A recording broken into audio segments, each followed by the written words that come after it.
Hey y'all, here's a little tour of the spring flowers in my balcony garden.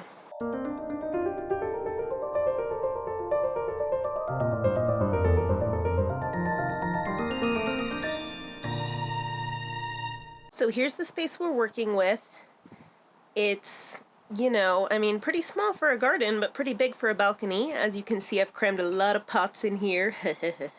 Here it is sort of from the other side. My partner gave me that comfy chair and the potting table as gifts, and I love them. They're so perfect for the space. Thanks, honey. We have these massive, beautiful oak trees back here, and it's so fun because we just get a ton of different birds, and they're great to watch. Really awesome to have around. So these are my anemones. This container is past its prime, but it was pretty cool before. I had red, pink, and white anemones all in here. This black petunia is pretty cool. It's pretty over the hill, this plant. I'm amazed it's hung on so long, really, but keeps producing these velvety black flowers. Then we've got a cute little calendula blossom here that's closing up as night is approaching, and little lavender bud. Okay, this is funny. I want to show you my derpy hyacinth.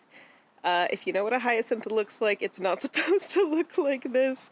I don't know why it turned out that way. It's one of those bulbs I just got from the grocery store, when it was flowering last spring, and some of those had done super well, but sometimes the hyacinths turned out a little kind of deformed, but it's still cute.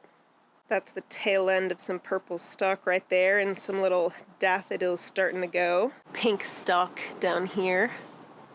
Some cute little violets down here. Or are they violas? I don't know. With violins and flowers, it's hard to know sometimes. Catnip is flourishing there. Got some foxgloves I started coming along nicely. And then this is, oh man, abutilon. I don't know how to pronounce this one, but it's pretty. Got some mint going crazy here, because that's what mint does, and pansies. Pretty sure those are pansies. Okay, these hyacinths here are lovely. They're starting to flop over now because we had rain and storms, and honestly, I'm amazed they held on this long. It's been a while, but that's been a real treat. This is like what they're supposed to look like, Here are the purple ones. And then this is my little hellebore. I haven't had it for too long. I think they're supposed to get pretty big eventually, but I like the dark purplish color of this one. And plains overhead, you know how it is. Coming down a little bit here for these bridal crown daffodils.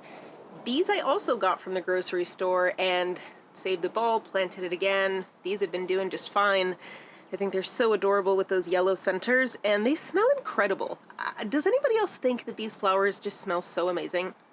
Okay, here's one that's new to me for this year. Fritillaria, again, not quite sure how to pronounce it. Uva vulgaris, I think. I think these are so adorable, these just little bells. They look so kind of springy and fun and interesting. So I've really loved having those around. I've got some more going in a different pot somewhere. And then you can see my sweet peas starting to go in the back. Both of those are sweet pea plants of different varieties, and they've been going for a while, but really growing a lot lately. I think starting to maybe flower soon, which is really exciting. They benefited a ton from all that rain that we had, so yeah, excited about that. And then getting into my pride and joy here, these tulips. They're double late tulips, though here they actually were one of the first bulbs I had that bloomed. Kind of weird, but I don't know, Northern California climate and gardening is weird. But anyway, I think these are just so beautiful. They are such an amazing pop of pink color in the garden here. And I'm kind of obsessed with my tulips right now because I planted tulip bulbs last year, but none of them bloomed at all. I think the squirrels might have eaten all of them, I don't know, and I was sad. It was okay. But this year I'm having a great showing of tulips comparatively, so that's been a treat. Over here we've got a borage plant, and if you don't know about borage, it's pretty dope. It's this beautiful herb that kind of has this cucumbery, delicious taste and scent to it. Has been thought to inspire courage, kind of random correspondence, cool thing there. But they have these beautiful blue blossoms, and I've got some sort of hanging down by the side of the pot, but they're so pretty. They're edible, they're great in drinks or salads or really anything, so top tier plant right there. And I think those buds look so interesting too, like kind of little alien vibe. So here's that little fritillaria, whatever, again to the left. And on the right we have a different variety of the same plant, the checkered one. I think it's known as a checkered lily or a snake lily if I'm remembering correctly.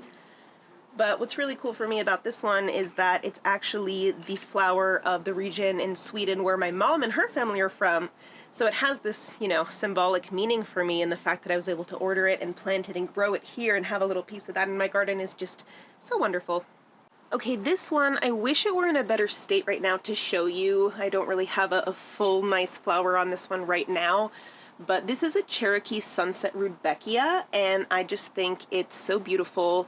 Wait, am I remembering that correctly? I have two varieties of Rudbeckia that are a little similar. I think that's this one. But it's one of those big, you know, kind of reddish, orangish, yellowish Rudbeckias, and I'm just a sucker for those. Okay, now you get to see something more sad, which is this container. It looked great at first. I have this ranunculus, which is the really pretty yellow with the red, and then the orange osteospermum, and in the back I had this pink carnation. Well, I had it kind of turned around before. But I don't know, they didn't take well. I think I have a habit of planting things way too densely anyway in tiny pots, so just hasn't been very happy. Things have been kind of wilting. And then those poor carnations, I don't know if it's the squirrels or the birds, but something has been destroying them. I come out every morning to pink petals lying around, and now they're basically just like all gone and chomped off. So yeah, you know, failures happen, but it's cool. More tulips. So here's this really lovely kind of yellowish, sort of peachy one, and another little one coming here. Some of these big white tulips as well. More pink ones with some random wildflowers in the background, some sweet alyssum and daisies there. And then these tulips here. Now with the tulips, I have this assortment of these double late tulips, right? And I kind of planted them randomly. I got lucky with one pot that had almost all pink ones, and then this pot, they were almost all, or all of them, I think, this like really nice, peachy, beautiful color. They're starting to kind of bend over a little bit now, but yeah, that's really been such a beautiful sight.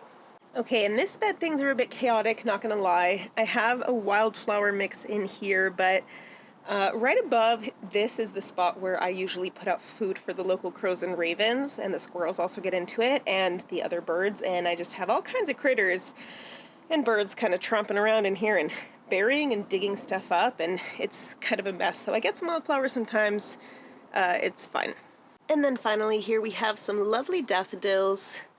Most of them, it's a blend. Most of them are this kind of all yellow, but I love those ones that have the orange in the center.